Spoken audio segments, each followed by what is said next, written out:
Hello everyone, I am doctor Mohal banker intervention radiologist. और इस talk में मैं बात करने जाने वाला हूं कि ये जेनिकुलर आर्टरी एम्बोलाइजेशन घुटनों में से नी पेन कैसे रिमूव करता है। ये दो बहुत ही कॉमन क्वेश्चंस पेशेंट्स पूछते हैं कि आप सब ये प्रोसीजर कैसे करते हैं और ये जेनिकुलर आर्टरी एम्बोलाइजेशन कैसे काम करती है। ये दोनों क्वेश्चन को हम आज डिटेल में देखेंगे।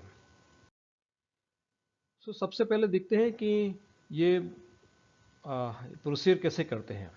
तो जैसे हार्ट की एंजियोग्राफी करते हैं वैसे ही ये घुटनों की एंजियोग्राफी करते हैं। और इसमें से आप यहाँ पे देख पाएंगे कि ये जो छोटी छोटी नलियाँ हैं जो घुटनों को ब्लड सप्लाई करती है, ऐसी पर्टिकुलर 6 जेनिकुलर आर्टरीज रहती हैं जो नी जॉइंट कार्टिलेज को ब्लड सप्लाई करती है। हम हर एक ये जेनिकुलर आर्टरी को सिलेक्टिवली कैन्युलेट करके उसकी एंजियोग्राफी करते हैं और उसमें से हम ये ढूंढते हैं कि कहीं ये जो जेनिकुलर आर्टरी है वो इन्फ्लेमेटरी प्रोसेस के जो ऑस्टियोआर्थराइटिस के लिए जिम्मेदार है वो किसी ये जेनिकुलर आर्टरी में से हो रही है कि नहीं हो रही है। आगे मैं आगे के स्लाइड में बताऊंगा कि वो कैसे हम आइडेंटिफाई करते हैं। अगर जो कोई भी जेनिकुलर आर्टरी ये प्रोसेस में इन्वॉल्व है तो हम उसमें एम्बोलाइजिंग पार्टिकल्स इंजेक्ट करके वो प्रोसेस को वहीं पे स्टॉप कर देते हैं। और ऐसे पूरी की पूरी प्रोसीजर होती है जिसके लिए कोई भी कट नहीं आता है, कोई भी सूचर नहीं आता है और लोकल एनेस्थीसिया में सिर्फ नीडल पंचर से एंजियोग्राफी करके ये पूरी प्रोसीजर होती है। और उसमें ये प्रोसेस ऑस्टियोआर्थराइटिस की प्रोसेस वहाँ पे रुक जाती है, उसकी वजह से पेशेंट को दर्द रिमूव चला जाता है। तो सबसे पहले हम पेशेंट को स्टैंडिंग पोजीशन में उनका एक्सरे लेते हैं और उसमें इवेल्यूएट करते हैं कि ये दोनों जो हड्डी है उसके बीच में कितना जॉइंट स्पेस रिमेनिंग है। आप यहाँ पे देखेंगे तो काफ़ी जॉइंट स्पेस यहाँ पे रिमेनिंग है। इसका मतलब इसमें रिजल्ट अच्छा आएगा। तो most important thing to is evaluation through the x-ray and the residual joint space. अभी हम देखते हैं कि ये एमआरआई में जो फाइंडिंग्स दिख रहा है उसी जगह पे हमें सिलेक्टिव एंजियोग्राफी करके हमने ये फाइंडिंग को कोलिड करने का प्रयत्न किया है। जैसे हम देखेंगे कि ये एमआरआई के अंदर जो ये इंफ्रापटरल स्पेस है उसके अंदर ये हाई इंटेंसिटी सिग्नल्स यहाँ पे दिखा रहे हैं।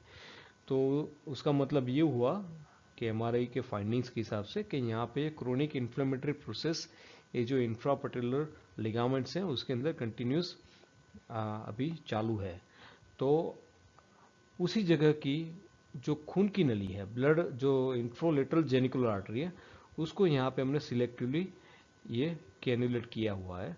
और कैन्युलेट करने के बाद जब हम एंजियोग्राफी करते हैं तो एंजियोग्राफी में ये पता चलता है कि यहाँ पे आपको ये वास्कुलर ब्लश देखने को मिलेगा, काला कलर का धब्बा देखने को मिलेगा।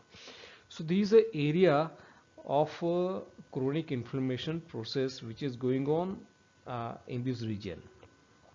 यहाँ से ये जो साइटोकाइंस करके केमिकल्स हैं which is responsible for inflammatory reaction, वो इसी ये वास्कुलर ब्लश में से जो काला कलर का धब्बा दिख रहा है वहीं से रिलीज होते हैं।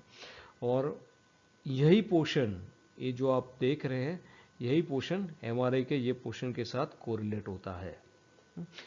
एक बार हम ये देख लेते हैं कि ये आर्टरी में से ये क्रोनिक इन्फ्लेमेटरी प्रोसेस यहाँ पे एक्टिवेटेड है, वहाँ पे हम फिर एम्बोलाइजिंग पार्टिकल इंजेक्ट करते हैं और ये जो वास्कुलर ब्लश को रिमूव करते हैं।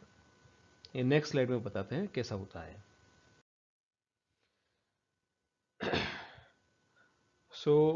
ये आपने एंजियोग्राफी में देख लिया कि ये यहाँ पे ये वास्कुलर ब्लश आपको देखने को मिल रहा है। This area of chronic inflammation and then after injecting this embolising particles, उसी इंफ्रोलेटरल जेनिकुलर आर्टरी में देखेंगे तो ये जो वास्कुलर ब्लश का यहाँ पे एरिया था वो सारा का सारा रिमूव हो गया है। So now the process of chronic inflammation is stopped in this region. उससे फायदा क्या होगा कि ये जो साइटोकाइंस की रिलीज यहाँ पे रुक जाएगी और साइटोकाइंस की रिलीज रुक गई तो उससे हमको बेनिफिट ये मिलेगा कि पेशेंट का दर्द है वो चला जाएगा। और यही जो प्रोसीजर है उसको जेनिकुलर आर्टरी एम्बोलाइजेशन कहते हैं। ये मैंने आपको एक आर्टरी दिखाई, इंफ्रोलेटरल जेनिकुलर आर्टरी। वैसे ही सुप्रोमीडियल, सुप्रोलेटरल, इंफ्रोमीडियल, इंफ्रोलेटरल, रिकरेंट जेनिकुलर आर्टरी और डिसेंडिंग जेनिकुलर आर्टरी, हर एक आर्टरी को हम सिलेक्टिवली ये कैन्युलेट करके उसके बाद हम उसको चेक करते हैं। कहीं पे भी ये इन्फ्लेमेटरी प्रोसेस हो तो वहाँ पे हम ये एम्बोलाइजिंग पार्टिकल इंजेक्ट करके उसको क्लोज कर देते हैं और ये इन्फ्लेमेटरी प्रोसेस वहाँ पे रुक जाती है, तो पेशेंट्स का पेन चला जाता है। So hope you have enjoyed this video. आपको कुछ भी क्वेरी हो तो आप ये मेरी वेबसाइट पे जाके आप मेरे को ईमेल लिख सकते हैं। Thank you so much.